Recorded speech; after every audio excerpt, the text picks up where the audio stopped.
Hello students, welcome to my class. हमने Bessel function किया था, उसके रिगार्डिंग हमने क्या किए थे, रेकरेंस फार्मूले।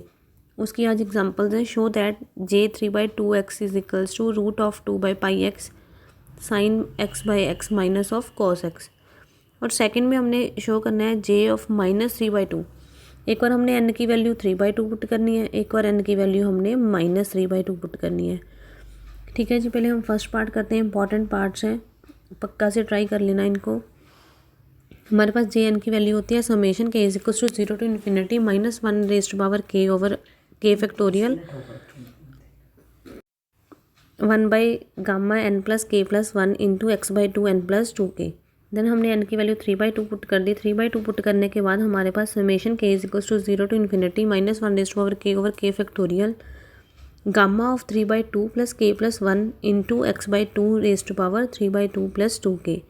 देन हमने इनको ऑपरेट करवा दिया। ऑपरेट करवाया कि की वैल्यू पहले 0 पुट कर दी। 0 पुट की तो हमारे पास यहाँ पे तो 0 फैक्टोरियल हो जाएगा और यहाँ पे 3/2 प्लस 1 कितना हो जाएगा, गामा 5/2। सिमिलरली सेकंड में एक और ऐड हो गया कि 1 factorial gamma 7/2, 2 factorial gamma 9/2 up to so on हमारे पास वैल्यूज़ आती रहेंगी।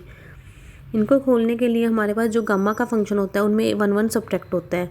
तो हमने 5/2 गामा को जब हमने ऑपरेट करवाया तो ये फैक्टोरियल आएगा 5/2 माइनस 1। तो ये हो गया हमारे पास 3/2 फैक्टोरियल। ठीक है जी, 3/2 फैक्टोरियल को जब खोला हमने तो वो कितना आएगा, 3/2 इंटू एक सब्ट्रैक्ट क्या आता है 1/2। ठीक है, 3/2 1/2, देन हमारे पास आया फैक्टोरियल 1/2। अगर हम उसको देखें, हमने इसको ऑपरेट करवाया तो हम जब इसको खोलेंगे तो हमारे पास कितना आएगा, देखो 5/2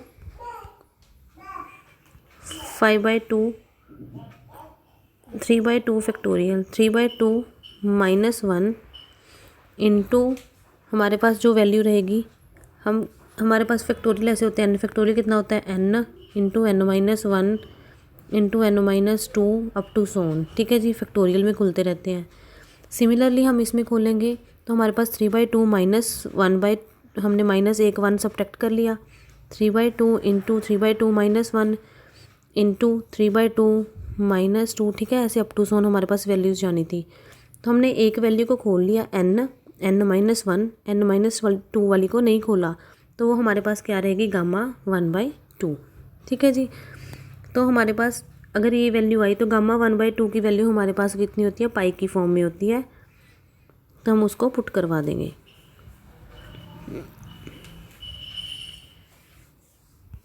ये हमारे पास वैल्यू आएगी। हमने ऐसे सिमिलरली 5/2 वाले फैक्टोरियल 7/2 गामा को खोल लिया। नेक्स्ट हमने 9/2 गामा को खोल लिया। तो हमारे पास इसमें जो हमारे पास गामा 1/2 थी, कॉमन थी, तो हमने कॉमन को बाहर ले लिया। कॉमन को बाहर लिया तो हमारे पास ये वैल्यू होती है रूट ऑफ 2/π। तो हमने वो पुट कर दिया। पुट करने के बाद हमने इसको सॉल्व किया। हमारे पास हमने एलसीएम ले लिया। ये पहले इसको 3/4 हो गया। ये हमारे पास 15/8 हो गया। नेक्स्ट ये हमारे पास 105/8 हो गया। इनको ये लिख लिया। इन वैल्यूज़ को लिखने के बाद जो हमारे पास और कॉमन निकल रही थी वैल्यूज़, उनको भी कॉमन निकाल दिया। हमारे पास ऊपर से जो वैल्यू थी हमने इसको डिवाइड किया। ये 2 वाले 4 से ये कट जाएगा, ये वाले 2 से ये वाला 8 कट जाएगा। हमारे पास ये इक्वेशन आएगी। देन हमने इसमें वैल्यूज़ को पुट करवाया, अंदर में ऑपरेट करवा दिया जो यहाँ से बाहर से वैल्यू थी। जैसे ये 4x² को हम अंदर ले गए 4 को, ठीक है जी, और यहाँ से हम ऊपर से ले गए x रूट ऑफ x वाली वैल्यू को। ठीक है, उनको अंदर ऑपरेट करवा दिया। अंदर ऑपरेट करवाने के बाद वो सभी सॉल्व होगी। सॉल्व होने के बाद हमारे पास ये इक्वेशन आई। इसको हमने सॉल्व किया तो ये हमारे पास वैल्यू थी। हमने इसको ऑपरेट करवाया। हमने ऑपरेट करवाने के लिए क्या किया, हमारे पास 1 का फैक्टोरियल 1 होता है, 2 का फैक्टोरियल 2 होता है, 3 का फैक्टोरियल 6 होता है, 4 का फैक्टोरियल हमारे पास 24 होता है, 5 का फैक्टोरियल 120 होता है। तो हमने ये वैल्यूज़ बनानी थी। तो हमने जो पहले हमारे पास x² था, इसमें हम 2 फैक्टोरियल खोलेंगे। एक हमने 2 का खोला और एक 3 का। जो नेक्स्ट वाली वैल्यू थी इसमें हम 4 और 5 का खोल लेंगे। इनको एलसीएम इस तरीके से लेंगे जैसे हमने x² 3 को सॉल्व करवा के लिख दिया 1/2 माइनस 1/6। जब इसको सॉल्व करेंगे तो ये कितना आएगा, 6 - 2/12। तो ये बन गया 1/3। ठीक है जी। तो हमारे पास हमने इसको सॉल्व किया, इसको ये, फिर हमने क्या किया, जो पॉजिटिव टर्म थी उनको ऑल्टरनेट में अलग रख लिया। 2 का फैक्टोरियल, 4 का, 6 का, इवन के फैक्टोरियल अलग रख लिए और ऑड के अलग रख लिए। देन ऑड फैक्टोरियल वाला साइन का फॉर्मूला बन गया और इवन फैक्टोरियल वाला हमारे पास कॉस का। तो इससे हमारा ये फर्स्ट पार्ट जो था वो प्रूफ हो गया। ठीक है जी। सिमिलरली सेकंड पार्ट करना है। सेकंड पार्ट में आप क्या करना बेटा, इसको n की वैल्यू को -3/2 पुट कर देना। जब हम इसमें -3/2 पुट करेंगे देन सेम हमने वैल्यूज़ को खोलना है, फिर हमने एलसीएम्स लेने हैं। एलसीएम लेने के बाद ये वैल्यू अंदर खोल लेनी है और ऑड फैक्टोरियल और इवन फैक्टोरियल को अलग अलग कर लेना है। ठीक है जी। नेक्स्ट देखो, शो दैट, हमारे पास है value show that y is equals to x raised to power n j n x is a solution of x d² y over dx² plus 1 - 2n dy/dx plus xy is equals to 0। हमारे पास ये value है। हमारे पास ये function है, हमने इस differential equation को ले लिया y is equals to x raised to power n j n x। इसके सोल्यूशन को सॉल्व करना था तो हमने इसका डेरिवेटिव लिया। जब हम इसका डेरिवेटिव लेंगे तो dy/dx is equals to,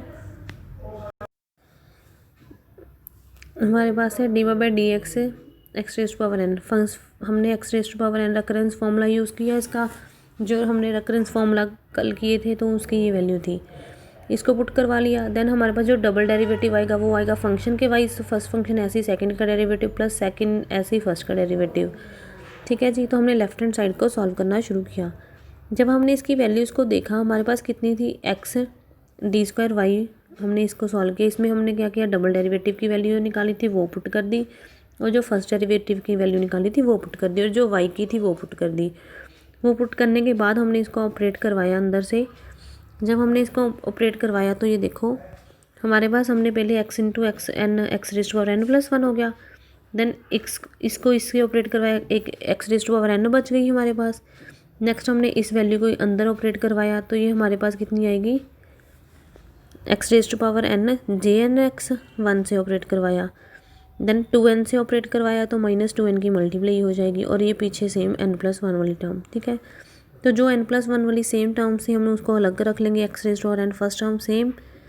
second में हमारे पास क्या हुआ, जो हमारे पास ये वैल्यू थी nx raised to power n jn-1x। ठीक है जी। नेक्स्ट हमारे पास x raised to power n jn-1x plus ये हमारे पास ए वाली वैल्यू और ये 2x वाली, इसमें से एक सब्ट्रैक्ट हो गई तो हमारे पास ये नेगेटिव वाली एक टर्म आ गई और ये पीछे वाली सेम रह गई। Then x raised to power n+1 जिसमें था हमने वो कॉमन निकाल लिया, हमारे पास j' वाली वैल्यू रही और ये वाली वैल्यू, और पीछे x raised to power n+1 वाली सेम वैल्यू आ गई। ठीक है जी। x raised to power n+1, then हमने ये हमारे पास 0 के इक्वल आ जाएगा, सारी वैल्यूज़ कट जाएंगी। ठीक है। रेकरेंस फार्मूला के इसमें रिजल्ट्स ही यूज़ होंगे, उनको अच्छे से रिवाइज कर लेना पहले। ठीक है जी।